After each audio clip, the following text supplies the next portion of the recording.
Ito yung dahilan kung bakit pinanguha ko yung mga bayabas dun sa aming kalapit.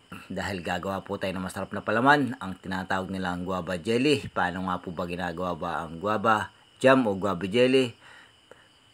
Gayatin po muna natin yan ng ganyang kaninipis. Ay napakaganda po ng kulay ng bayabas ko, kulay pink. At pag nagayat na po natin yan, lagyan po natin ng isang baso at kalahating tubig bago po natin siya ilagay sa kalan dahil pakukuluan po natin yan.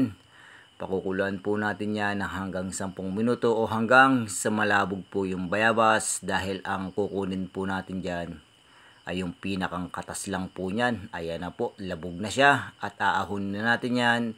Ilalagay po natin yan sa strainer para kunin yung katas. Pisa-pisain lang po natin yan para maubos yung katas. Ay napakabango po nyan pag ganyan na po ang kanyang itsura.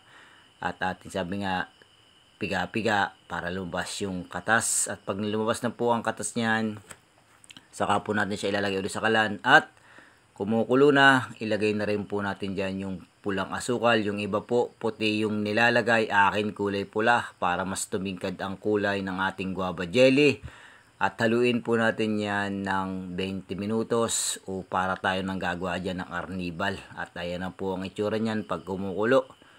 At hihintayin po natin yang lumapot bago natin siya ahunin. Halo-halo lang po tayo dito hanggang sa makuha natin yung pinakamagandang texture niyan o yung malapot na itsura. At napakasarap po at napakabangong pangpalaman po natin yan.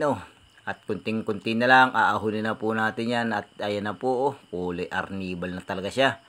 At saka po natin siya ilalagay sa ating garapon. At meron na tayong masarap na guava jelly.